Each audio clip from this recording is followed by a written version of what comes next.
Hoy algunos diarios alcanzan a consignar en su primera plana, La Jornada lo hace, La Jornada lo pone en su contraportada, esta noticia de, pues teniendo toda la fuerza para hacerlo, se han renovado las leyes en El Salvador para que el señor Bukele pues se quede a perpetuidad como presidente, Sofía.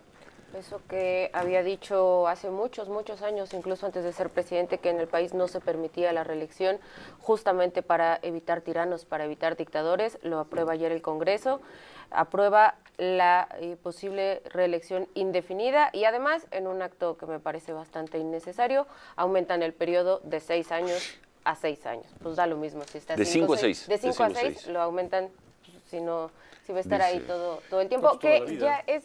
Había tenido una previa. En su primer periodo, Bukele hace ahí algunos movimientos para cambian de todo el Congreso estaba a su favor, cambian también a los magistrados y a raíz de eso se puede cambiar la Constitución para que se reelija una vez. Es decir, esta primera reelección que ya tuvo era algo que no se podía cuando él llegó a ser presidente. Nicaragua. Y llegamos a la reelección indefinida.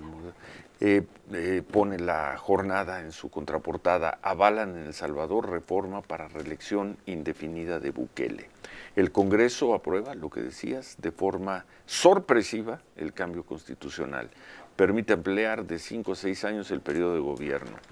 Bukele se presentará para buscar un tercer mandato en las elecciones del 2027. Ha muerto la democracia en el país, denuncia la oposición, si es que hay oposición, en El Salvador. Y en La Rayuela, en el editorial de la contraportada de La Jornada, escriben: solo en estos tiempos turbios se puede engendrar la idea del poder sempiterno. Pobre El Salvador, el más chiquito de América. Pobre El Salvador. Híjoles, ¿qué es El Salvador y qué ha sido El Salvador en los últimos 40 años? Desde la guerra, y yo diría desde antes de la guerra. ¿Qué ha sido El Salvador? Esa guerra civil, esa guerrilla tan fuerte en El Salvador, que después se transformó en las pandillas, unas pandillas de maras salvatruchas importadas desde Estados Unidos.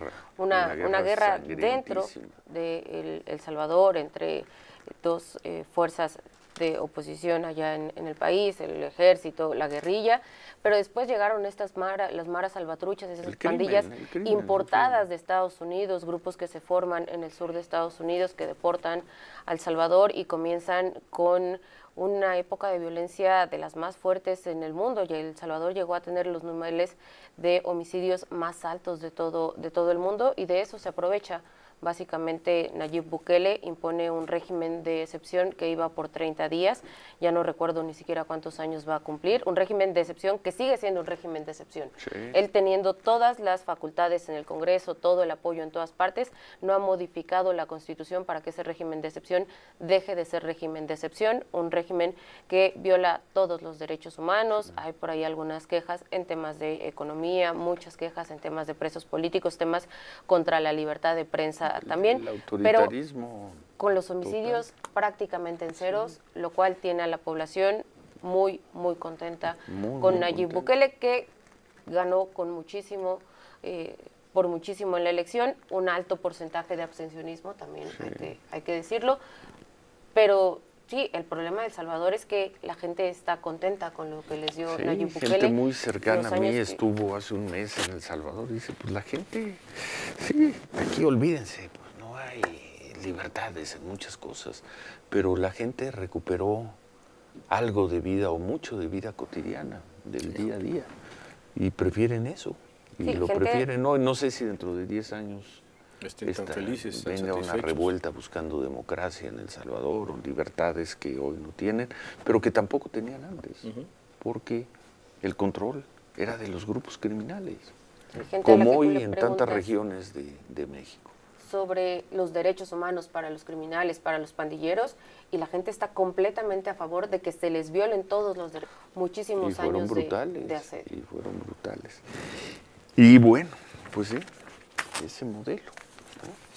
Y la gente, porque además pues parece que el señor Bukele es bastante más inteligente que el señor Ortega y permite ciertas condiciones de vida cotidiana en las calles.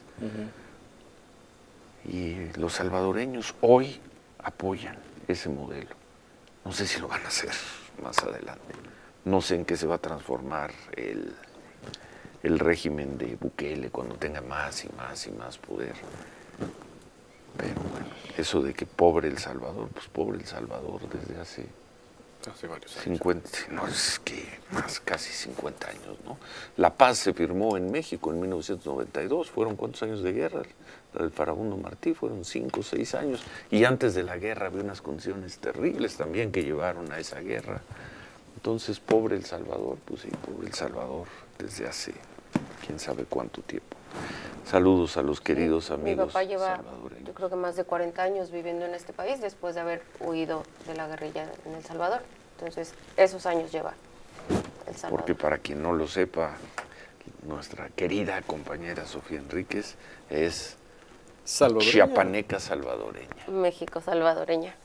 Muy orgullosa de los dos. Chiapaneca salvadoreña. Mexicana, chiapaneca y salvadoreña. Creo que es la primera vez que se reconoce mexicana. Es la siempre primera. decía claro, chiapaneca salvadoreña. Mexicana, chiapaneca y salvadoreña. Muy orgullosa de las tres. La única persona en el mundo que conozco que una tarde en la redacción, o en sus tardes en la redacción, cuando trabajaba ahí en Imagen, escuchaba con sus audífonos los partidos de calificación al Mundial de la selección de El Salvador. Yo decía, ¿quién juega? Pero si nunca está llega. jugando la selecta, la selección de Así de mal está El quién? Salvador Contra como Belice. la selecta hoy. Contra Belice y van empatados. Minuto Y está buenísimo el 79, juego. 1-1. Y nos están dominando. Bueno,